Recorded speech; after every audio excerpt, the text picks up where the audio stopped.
I spent 12 years trying to be a good father to a boy who hated me, and a good husband to a woman who was counting down the days until I was dead. This Sunday morning that hate finally boiled over, literally.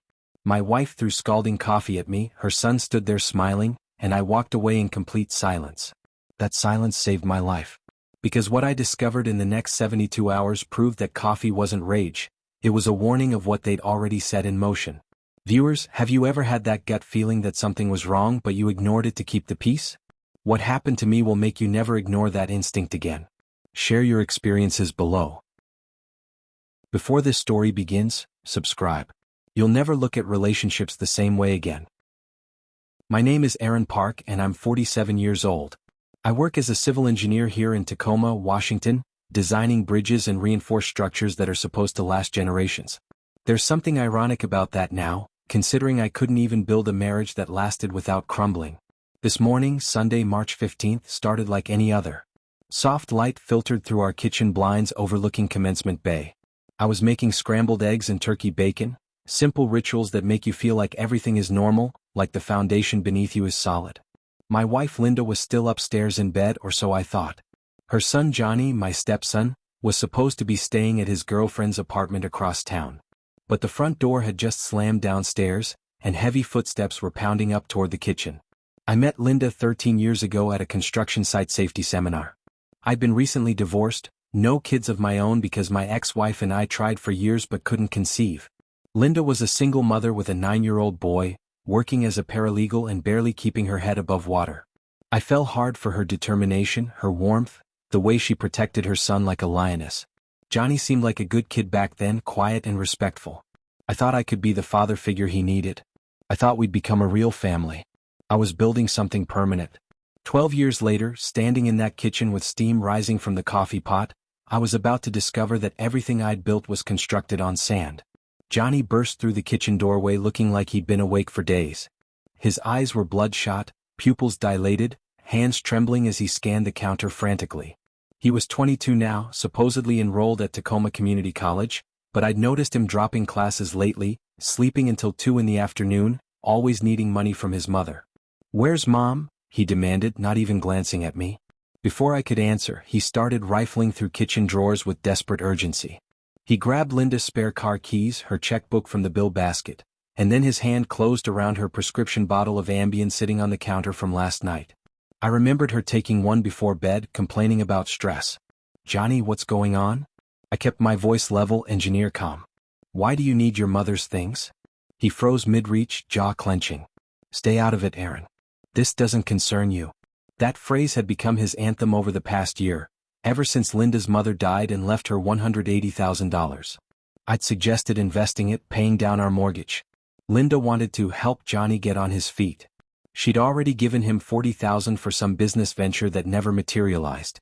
I'd started noticing withdrawals from our joint account, money disappearing in $500 increments.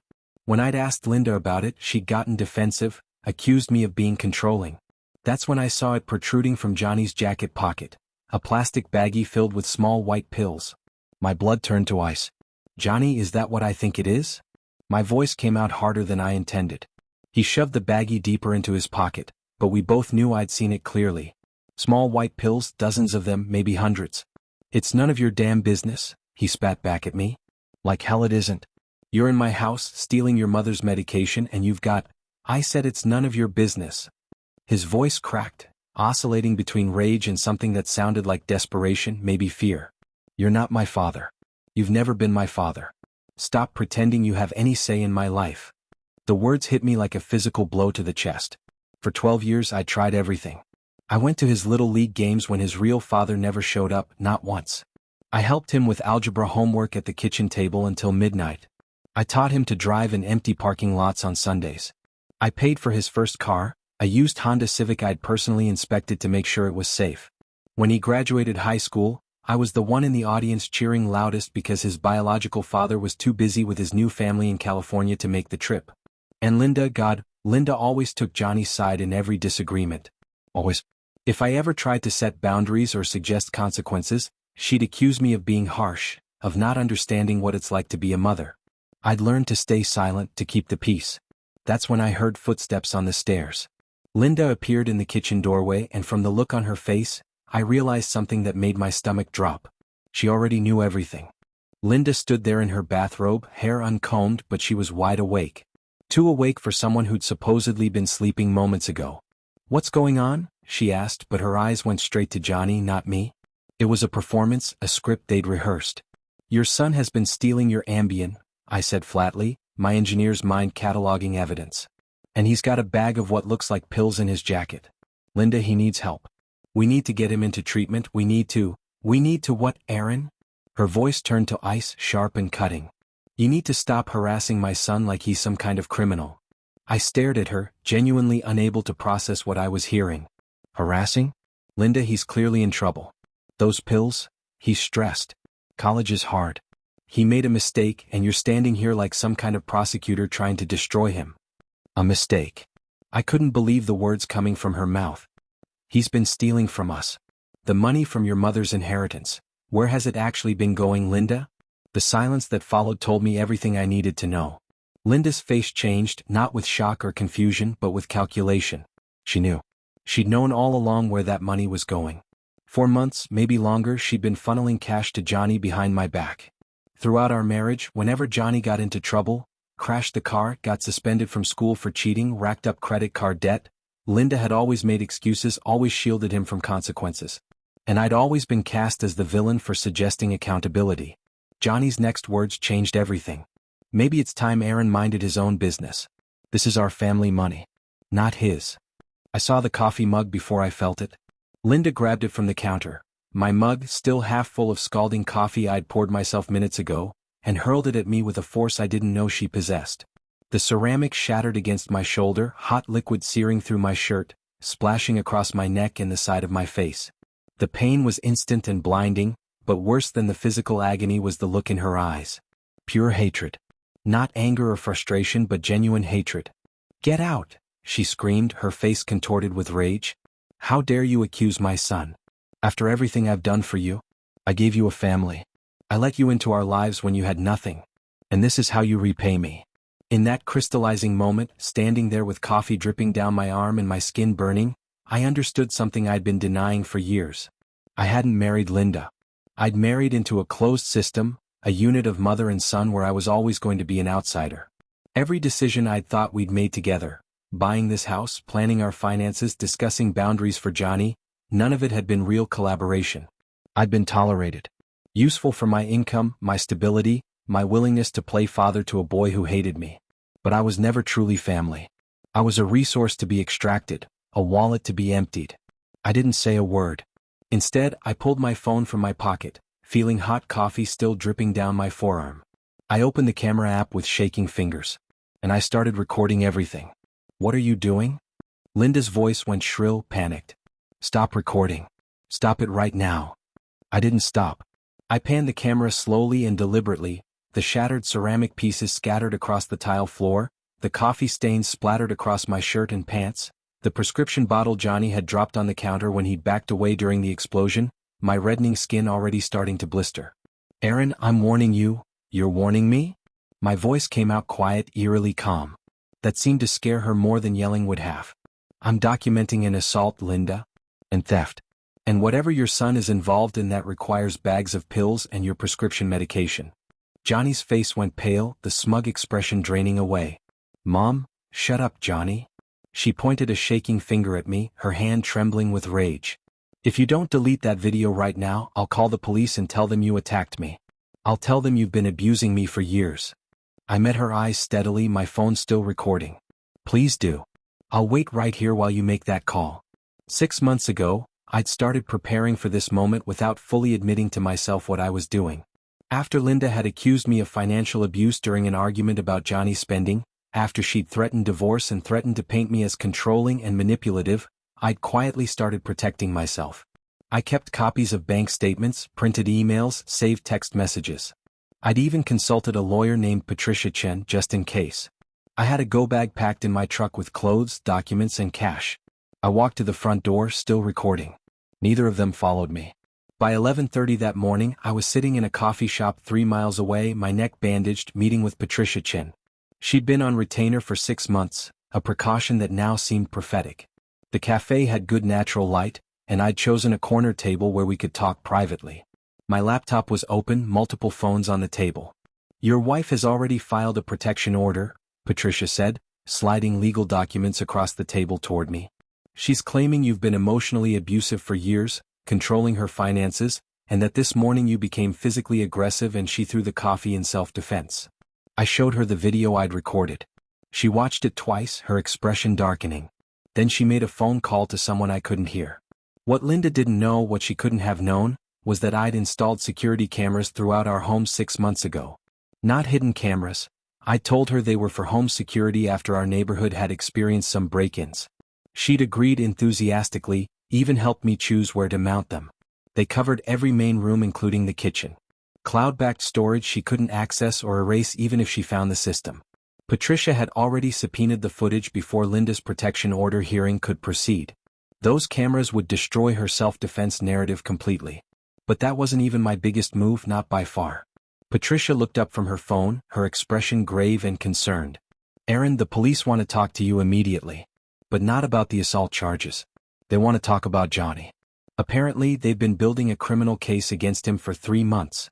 The police station interview room had harsh overhead fluorescent lights that made everything look sterile and cold. Detective Sarah Morales sat across from me, a thick file folder on the metal table between us. She slid a photograph toward me without preamble. Johnny standing outside a Walgreens pharmacy, handing a baggie to another young man. Surveillance photo, timestamp from 2 weeks ago. We've had your stepson under surveillance since November, she said, watching my reaction carefully. Prescription pill trafficking. He's been using his mother's medical information to doctor shop, getting multiple prescriptions filled at different pharmacies, then selling them.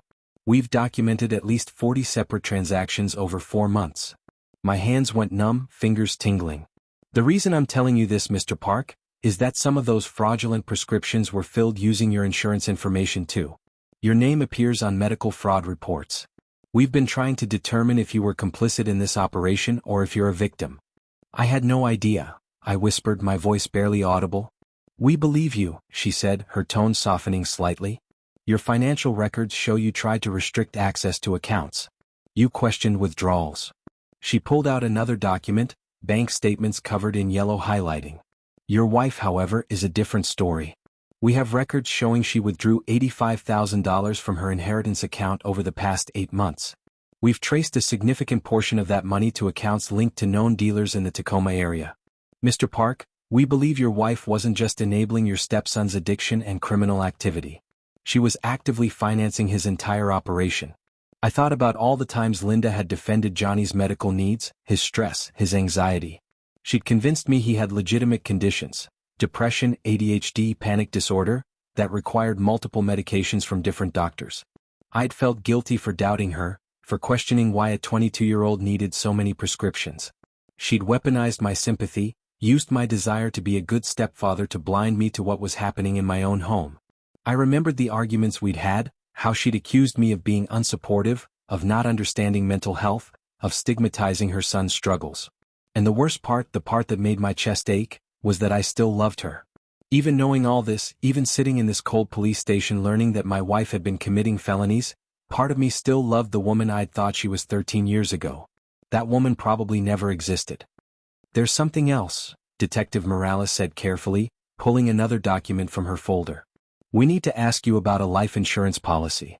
My confusion must have shown on my face. What policy? A $750,000 life insurance policy taken out 8 months ago. It lists you as the insured party and your wife Linda as the sole beneficiary. She slid the papers toward me. Mr. Park, is this your signature? I stared at the documents, my vision blurring. The signature looked like mine, but I'd never seen these papers before in my life. I never signed this, I said. Someone forged my signature. Detective Morales nodded grimly. That's what we suspected. And that's why we need to show you something else. She pulled out printed text messages, screenshots with timestamps. Conversations between Linda and Johnny, discussing my work schedule, my habits, my routines. He leaves for the Bellevue site at 6 a.m. Tuesdays, one message read. Another, construction accident would be cleanest. No one questions workplace deaths. My hands started shaking uncontrollably. We found communications discussing making it look natural, making it appear like an accident at one of your construction sites," Detective Morales said, her voice gentle now, almost apologetic. "There are references to your life insurance, to splitting the payout, to starting over somewhere new." The room tilted sideways. I gripped the edge of the table. "Mr. Park, we have reason to believe your wife and stepson were planning to kill you." I couldn't breathe. The air in the room felt too thick. The coffee this morning, it hadn't been a spontaneous moment of rage. It had been a warning, a glimpse of how little my life actually meant to them. I thought about all the close calls I'd had recently at work. A ladder that had been tampered with 3 weeks ago. Brake problems with my truck that the mechanic couldn't explain. A scaffolding collapse I'd narrowly avoided. I chalked it all up to bad luck, to the normal hazards of construction work. "They've both been arrested," Detective Morales continued. "We picked them up an hour ago. But Mr. Park, there's someone else involved.